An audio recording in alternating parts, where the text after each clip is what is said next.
ಮದುವೆಯಾದರೂ ಕೂಡ ನಮಗೆ ಮಕ್ಕಳೇ ಬೇಡ ಎಂದ ಖ್ಯಾತ 10 ನಟಿಯರು ಇವರು. ಊರ್ಮಿಳಾ ಮಾತೋಂಡ್ಕರ್ ಅವರು ಮೊಹಿನ್ಸ್ ಅಖ್ತರ್ ಅವರನ್ನ ಮದುವೆ ಆಗಿದ್ದು ಮಗು ಬೇಡ ಎಂದು ಫಿಕ್ಸ್ ಆಗಿದ್ದಾರಂತೆ. ವಿದ್ಯಾ ಬಾಲನ್ ಅವರು 2012ರಲ್ಲಿ ಸಿದ್ಧಾರ್ಥ್ ರಾಯ್ ಕಪೂರ್ ಅವರನ್ನ ಮದುವೆಯಾದರು. ಮಕ್ಕಳು ಹುಟ್ಟಿದ ಮೇಲೆ ಹೆಣ್ಣು ಸಂಪೂರ್ಣ ಎನ್ನುವುದು ಸುಳ್ಳು, ನನಗೆ ಮಗು ಮಾಡಿಕೊಳ್ಳುವ ಆಲೋಚನೆ ಇಲ್ಲ ಎಂದು ಹೇಳಿದ್ದಾರೆ. ಹಿತಾ ಚಂದ್ರಶೇಖರ್ ನಟ ಸಿಹಿ ಕಹಿ ಚಂದ್ರು ಅವರ ಮಗಳು ಹಿತಾ ಚಂದ್ರಶೇಖರ್ ಕಿರಣ್ ಶ್ರೀನಿವಾಸ್ ದಂಪತಿಗೆ ಮಕ್ಕಳು ಮಾಡಿಕೊಳ್ಳುವ ಯೋಚನೆ ಇಲ್ವಂತೆ. ಹಿತಾ ಅವರಿಗೆ ಈಗ 34 ವರ್ಷ ವಯಸ್ಸು. ಈ ಜೋಡಿ ಮದುವೆ ಆಗಿ 5 ವರ್ಷ ಆಗಿದೆ. ನಾನು ನನ್ನ ಪತಿ ಕಿರಣ್ ಶ್ರೀನಿವಾಸ್ ಅವರು ಮದುವೆಯಾಗುವ ಟೈಮ್ನಲ್ಲಿಯೇ ಮಗು ಬೇಡ ಅಂತ ನಿರ್ಧಾರ ಮಾಡಿದ್ದೆವು.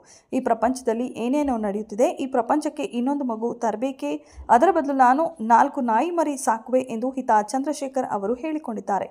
ಈ ಹೇಳಿಕೆ ಸಿಕ್ಕಾಪಟ್ಟೆ ಟ್ರೋಲ್ ಕೂಡ ಆಗಿತ್ತು. ಪೂಜಾ ಬತ್ರಾ ಅವರು ಈ ಹಿಂದೆ ಡಾಕ್ಟರ್ ಸೋನು ಅಹ್ಲುವಾಲಿಯಾ ಅವರನ್ನ ಮದುವೆಯಾಗಿದ್ದರು. ಗಂಡ ಮಗು ಬೇಕು ಎಂದಿದ್ದಕ್ಕೆ ಪೂಜಾ ಅವರು ಡಿವೋರ್ಸ್ ನೀಡಿದರು. 2019ರಲ್ಲಿ ಇವರು ನಟ ನವಾಬ್ ಶಾ ಅವರನ್ನ ಮದುವೆಯಾಗಿದ್ದಾರೆ. ಸುಮನ್ ನಾಗರ್ಕರ್ ನಮ್ಮೂರ ಮಂದಾರ ಹೂವೆ ಸಿನಿಮಾ ನಟಿ ಸುಮನ್ ನಾಗರ್ಕರ್ ಅವರು ಗುರುದೇವ್ ನಾಗರಾಜ್ ಅವರನ್ನ ಮದುವೆಯಾಗಿದ್ದಾರೆ. ಇವರಿಗೆ ಮಕ್ಕಳಿಲ್ಲ. ಮಗು ಬೇಡ ಅನ್ನೋದಕ್ಕೆ ನಿರ್ದಿಷ್ಟ ಕಾರಣಗಳಿಲ್ಲ. ಮದುವೆ ಆಗುವಾಗಲೇ ಈ ಜೋಡಿ ಮಾತನಾಡಿಕೊಂಡಿತ್ತು. ಹೀಗಾಗಿ ಇವರಿಬ್ಬರು ಇಂದು ಸಿನಿಮಾ ಕ್ಷೇತ್ರದಲ್ಲಿ ಬ್ಯುಸಿಯಾಗಿದ್ದಾರೆ. ಪಾರುಲ್ ಚೌಹಾನ್ ಯೇ ರಿಶ್ತಾ ಕ್ಯಾ ಕೆಹ್ಲಾತಾ ಹೈ ಧಾರಾವಾಹಿಯಲ್ಲಿ ನಟಿಸಿದ್ದ ಪಾರುಲ್ ಚೌಹಾನ್ ಅವರು ಕೂಡ ನನಗೆ ಮಗು ಬೇಡ, ನನ್ನ ಪತಿ ಕೂಡ ಇದೇ ಆಲೋಚನೆ ಹೊಂದಿದ್ದಾರೆ ಎಂದು ಹೇಳಿಕೊಂಡಿದ್ದರು.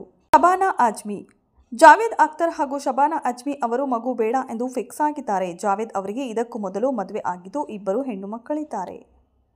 ನಾರಾಯಣಿ ಶಾಸ್ತ್ರಿ ಹಿಂದಿ ಕಿರುತೆರೆಯಲ್ಲಿ ಮಿಂಚುತ್ತಿರುವ ನಾರಾಯಣಿ ಶಾಸ್ತ್ರಿ ಅವರು ಸ್ಟೀವನ್ ಗ್ರೀವರ್ ಅವರನ್ನ ಮದುವೆ ಆಗಿದ್ದಾರೆ. ಇವರಿಗೆ ಮಗು ಬೇಕಿಲ್ವಂತೆ.